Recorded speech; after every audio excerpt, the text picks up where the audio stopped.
felt like something just wasn't working right in your church? Like you weren't achieving certain goals or being effective in certain functions? Maybe in the areas of assimilating new people, mobilizing people in ministry, building small groups, developing tithers and raising capital. Many pastors, when they recognize that something in the church is not happening that needs to happen, they'll preach a sermon series on it. They realize people are not getting saved in the church, so they say, for the next month, I'm going to preach on evangelizing. So everyone learns evangelism, and they hope people will start witnessing and bringing their friends. Or they realize discipleship isn't happening, so they say, I'm going to teach you from the pulpit how to be a disciple. But after you teach those series, people may become willing to do evangelism or discipleship, but if no structure exists to provide people with the means and the opportunities to do those tasks, then the incentive you've given them will never get traction, and those essential tasks will never get done. This is what systems are all about. Systems provide structures for people to connect with the crucial tasks that need to get done. But more than that, systems ensure that these crucial tasks are done on a repeatable, effective, sustainable way. Cersei wrote, "A system is any ongoing process that saves you stress, time, energy, and money and continues to produce good results." When you have a good system, that system functions in the background to keep things running smoothly so you can focus on other priorities in the church. There's a fair amount of literature on the theories of church systems. At the end of this session, I'll provide you with a few resources to review for yourself. But in this session, I want to highlight what are most commonly identified as the crucial systems of a healthy, growing church. And as I go through this list, I hope you'll measure how well your church is achieving these crucial functions. The first one is systems for Sunday services. The Sunday service is probably the most important event of your church. It's our main street. It's our game day. Every pastor already has a system for planning Sunday service. The question is that system effective? Is it a system designed to serve the mission of the church, allowing feedback that repeats for ongoing improvement? For some pastors, their system is, well, the worship team plays some songs, I come prayed up and preach, and we just see what God will do. And if that system is working for you, great. But from my experience, that's not really a good system because it leaves many elements unaddressed. It doesn't address things like the visitor experience, music quality, time wasters, unnecessary announcements, greeting guests, and many other converging dynamics that occur on a Sunday morning. In our church, our pastoral team regularly evaluates the elements of our Sunday morning experience. We meet every Tuesday morning. We discuss the worship time, how we welcome guests, how the offering is received, who does it, the announcements, how do we do altar calls. And then there are ancillary elements such as what happens in the parking lot, the greeters, the ushers, security concerns, the cafe elements, hospitality. All of these elements translate into systems we have in place that are repeated and are evaluated with the feedback that they produce. The second essential is systems for outreach and evangelism. This system asks the question, how do we attract people into our church? Or more importantly, how do we equip our members to actively share their faith and invite people to our services? Statistics provided by Church Growth Incorporated revealed that only about 20% of people come to Christ through church services or programs, and 78% come to Christ because of a relationship they had with someone who led them to the Lord or brought them to the church where they heard the gospel. So, what systems do you use to train your people in effectively sharing their faith? What attractional events do you regularly build into your schedule that people know they can invite their friends and neighbors to? This is about developing growth engines in your church, repeatable systems that become a part of your culture, bringing people into your church through outreach and evangelism. The next essential system is systems for assimilation and membership. This asks, How do we move people from being first-time guests to becoming members in the church? So as you think about this, how many first-time visitors come back for a second time? We call this the rate of assimilation. According to Nelson Cersei, the average church in America only keeps about 1 out of 20 first-time guests. In other words, on average, for every 20 people that come to your church, only one of those will eventually become a fully engaged member. Now, that doesn't account for attrition rate, which measures how many people leave your church. If the rate of assimilation is not stronger than the rate of attrition, your church is likely to be in decline.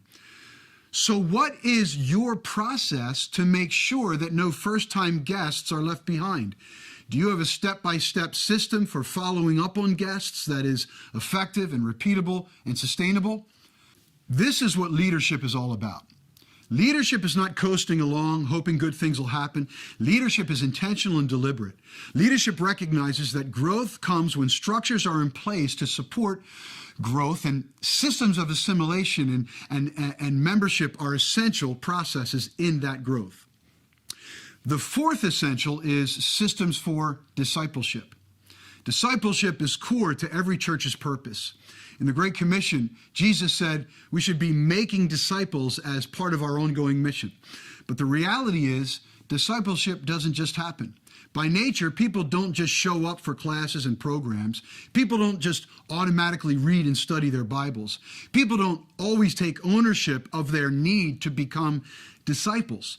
So part of our job is to motivate, inspire, and provide them with the means to make them into biblically centered Christ followers. So what is your primary discipleship engine? How do you ensure that every person is at least presented with opportunities or challenged to grow as disciples? If you study churches that are doing this effectively, you will find that they have a structured, systematic approach toward channeling people into opportunities for growth and learning. Perhaps the most common is the use of small groups. In our church, we have a system of connect groups consisting of 2 semesters every year, spring and fall, that offers a menu of groups ranging from marriage to finances to men's issues to spiritual growth to books of the Bible.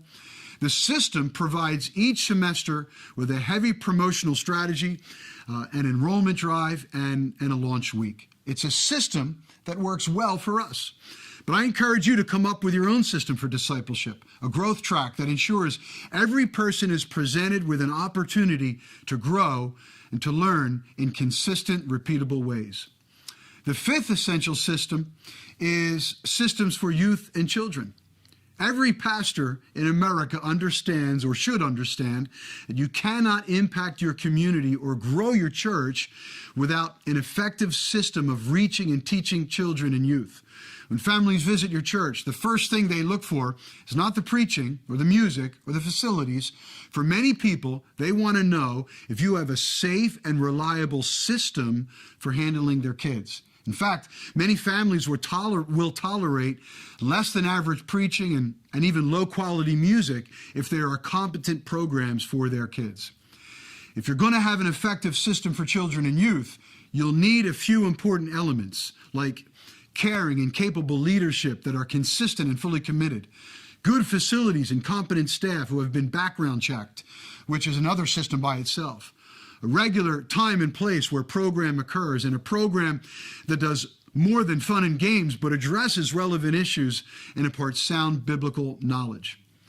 Another essential system is systems for governance and management. Every church needs a leadership team that sets policy, plans strategically, reviews finances, and provides checks and balances. This requires a system. Effective governance, effective accountability occurs when these checks and balances are wired into the DNA of the organization. In other words, the pastors or leaders cannot turn them on or off according to their preferences. They don't happen infrequently or impromptu or as needed.